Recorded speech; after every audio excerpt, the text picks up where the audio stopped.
Hub application ito guys na ibabahagi ko sa inyo ngayon na nag-aalok ng multiple loans starting from 2,000 up to 100,000 pesos na kung ikaw nga naman ay naghahanap ng mahiraman ng pera online dyan na nag-aalok ng malaking halaga para sa iyong pang-emergency na pangangailangan or para sa iyong for start-up ng iyong business. Abay, mukhang ito nga naman ang magiging sagot. But wait guys, huwag ka na munang ura-urada, huwag ka na munang excited na mag-apply sa Loan Hub application na ito. Dahil dito nga po guys, ay bubusisihin ko lang muna siya. Sisilipin na muna natin yung buong proseso ng kanila pong pagpapahiram dito ng pera. Kung ito nga ba ay legit, recommended para sa iba, at kung ito nga ba ay makakatulong ba naman sa atin sa pangangailangan nating financial, or baka isa rin ito sa mga Loan Hub application na iniiwasan nating hiraman ng pera na kung saan ay loan shark, may mga hidden charges, mataas ang interest na sinisingil. Kaya naman guys, much better nga na mapanood nyo na muna ang video na ito. At least, magka-idea kayo kung ito nga ba na loan application na susubukan nyo hiraman ng pera ay makakatulong nga ba naman sa inyo or hindi.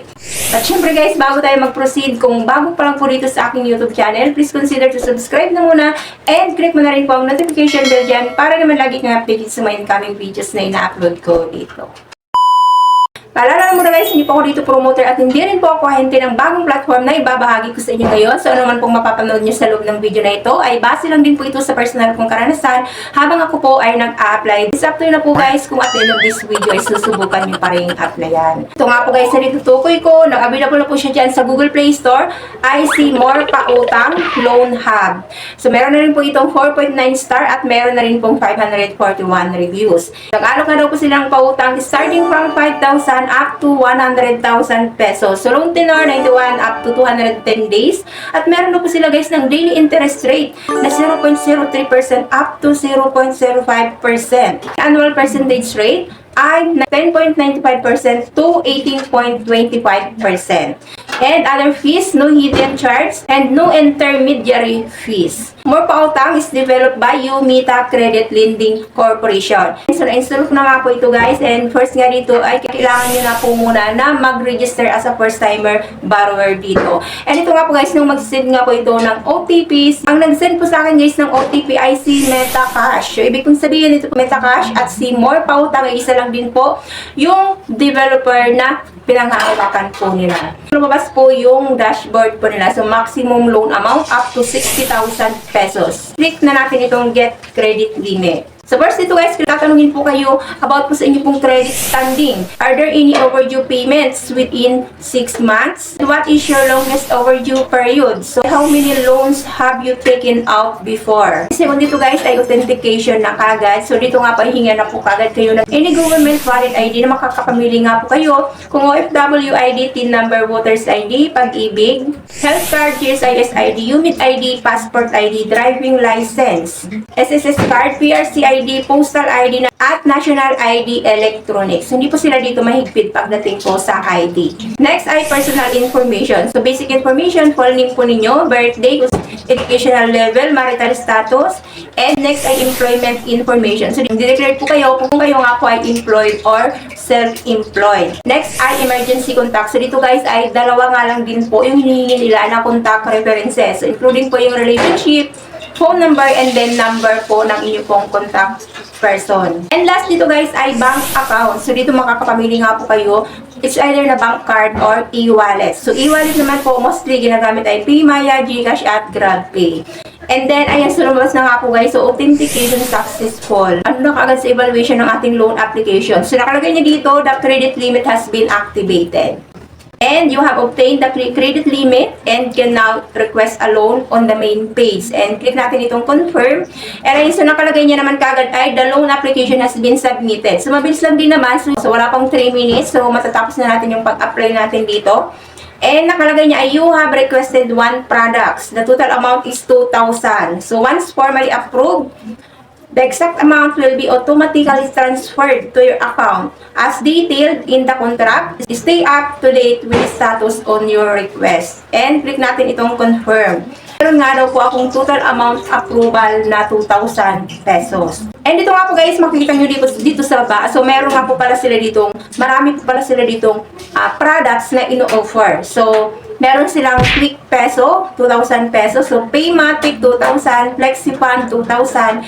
Fund Express, 2,000. So, Easy Peso, 2,000. Rapid Pay, 2,000. Wonder Fund, 2,000. Legacy Link, 2,000. Salary Loan, 2,000. Cash Wave, Cash Nova, Boss Pay, Swift Wave, Quick Boss, Cash Lift, Pesa Guard, Fund Guard, Safe Pesa, Fund Shield, Secure Fund, Protect Pay, Safe Lift, Silver Snap, Gold Guard, Credit Line, and Bridge Loan. Easy Pay, Credit Plus, Top Loan, Future Fund, and SC Credit. Nga po na ma-approve ka dito sa unang hiram mo kapag bayad ka on time. Ma-unlock mo na nga daw po yung multiple loans nila na inaalok. Marami po sila ditong loans to offer. Pero sabi nga daw po dito, kailangan po muna na maging good payer ka para ma-unlock mo nga daw po yung iba-iba pa po nilang products na maaari mo nga daw po na-applyan. So, click natin itong confirm. And ayan, so nakalagay niya dito ay your loan limit has been exhausted. So, wala po sila ditong na-mention na kung ilang oras ba o ilang minuto ba akong maghihintay para po doon sa status ng aking loan application. So, yung pinaka-last na pinakita nila dito, your loan limit has been exhausted. Kaya nga po ako dito guys ng status ng loan application ko. So, ayun, tinignan ko na nga lang po muna yung mga naunang nag-apply dito, yung kapag-try out na manghiram ng pera. So, check natin yung status po ng kanila pong naging application, naging pag-apply dito kay More Pautang. And sabi nga naman dito, so meron nga na po ako dito guys na na-catch up or na-close up na feedback or comment nila. So, sabi niya dito, very not recommend this app. Automatically transfer money to you.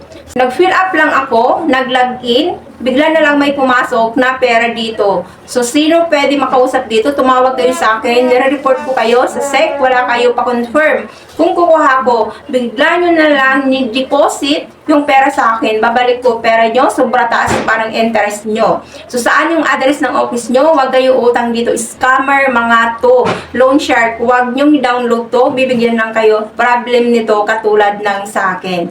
So, kayo na po mismo ang maghusga kung ito nga ba ay legit, maasahan at recommended na pautang. Dahil base na rin po dito sa nag-comment, ito nga po pala si More Pautang ay hindi po siya magandang hiraman ng pera dahil auto-disburse po siya at malaki daw po yung interest at scammer nga daw po ito si More Pautang.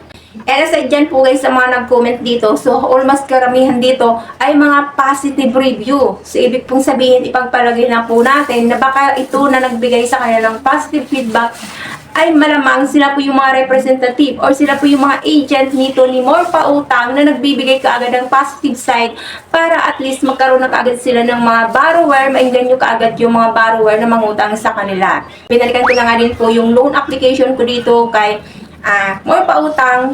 So, tingnan ko yung status ko dito. So, still andun pa rin po siya guys sa part na your loan limit has been exhausted. So, nag-stock up na po siya dun guys. So, at wala rin po ako ditong na-receive na any notification or text messages back regarding po doon sa loan status ng aking loan application.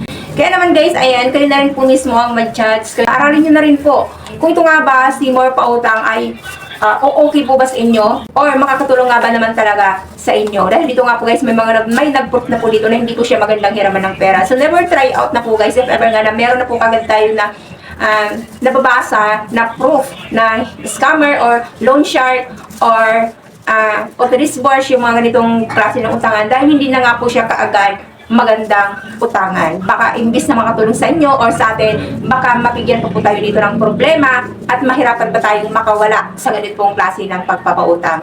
Kaya naman guys, advice ko lang po ay aralin, isipin bago po pag-confirm ng loan or much better, mas maganda nga naman na makakapanood muna kayo ng mga reviews or maging observant na muna kayo bago po kayo mag-attempt or mag-try out na manghiram ng pera sa isang online utangan para naman at least aware na po kayo at maging ready kayo if ever nga na may mga consequence na dumating kapag napasubo na kayo na manghiram dito ng pera.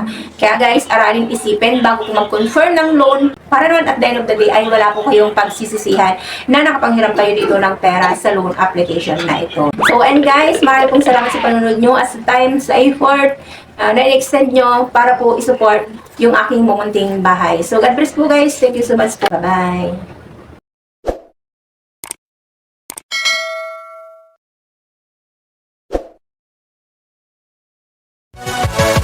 Yeah.